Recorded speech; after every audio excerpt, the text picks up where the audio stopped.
Teka lang, saan ba tayo pupunta? Bakit kailangan pa akong bitbitin? Ah, dito lang tayo maglalaro. Bit-bit kita para hindi ka na mahirapan, di ba? Sandali lang. Parang ang layo-layo na nito eh. Hindi. Dito kasi tayo maglalaro para malawak. Okay, dito na. O sige, teka, bababa na ako. Ay, hindi. Ako na magbababa sa'yo. Dito!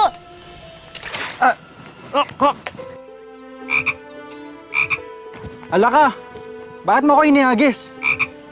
Kasi gusto kong umalis ka na rito. Overstaying ka na. Ang tagal-tagal mo na nakikitira sa bahay namin. Umalis ka na. Huwag ka nang babalik. Masalbahe mo talaga. Isusumbong kita sa tatay mo. Ay! Wala namang ganun. Wala namang sumbungan. Sorry na. Hindi. Dapat sa'yo tinuturuan ng leksyon. Kasi hindi ka tumutupad sa usapan. Ang ganda ng pangalan mo pero ang ugali mo, ang pangit. Sorry na. Please, huwag mo ko isumbong kay Papa.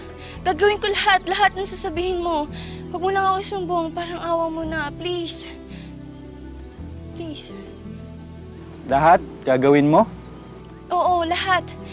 Ano bang papagawa mo sa akin o sabihin mo? Sige. Halikan mo ako sa lips. Yun lang ang gusto ko. Ano? O, di ba sabi mo lahat? O, sige, kung ayaw mo, isusumbong na lang kita. Teka lang naman. Kasi hindi mo madali yung hinihingi mo eh.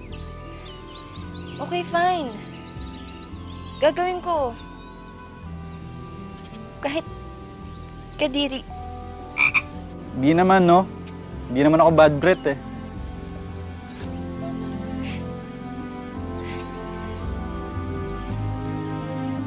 Ayaw mo to.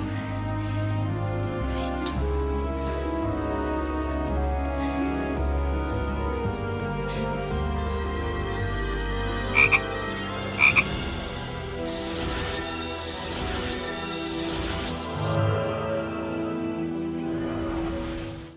Sino ka?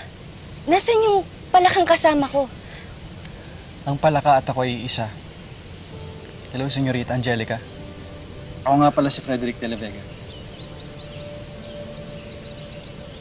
Galing ako sa isang mayamang angkan at tulad mo ay may hasyenda rin. Kung ganun, senyorito ka din? Ikaw yung palakang... Pinagtatabuyan mo? Yung gusto mo nang umalis ng hasyenda nyo. Ako nga ito, Senyorita. Pakinggan mo. Ibit! Dabat! Ikaw nga. Sinumpa ako ng isang makukulam nung ginawan ko siya ng masama. Ginawa niya akong palaka tapos tinapon niya ako sa lugar na ito. Ang tanging makakasira lamang sa sumpa ay kapag may napabago akong tao tapos kapag hinalikan ako. At yun ang ginawa mo, Senyorita. Sorry ha, kung naging masama ako sa'yo. Hindi ko kasi alam na senyorito ka rin pala. Pero kung alam ko, Lahat ng bagay may dahilan. Pareho tayo may natutunan sa nangyari. Hindi porket senyorita ka o senyorito ako, pwede na tayong gumawa ng salbahing bagay sa ibang tao. O kahit hayop. Dapat maging mabait tayo kahit kanino. Mayaman man o mahirap, tao man o palaka. Mali na pinapaasa natin sila o ginagawa na masama. Kaya muli, maraming salamat dahil nawala yung sumpa ko.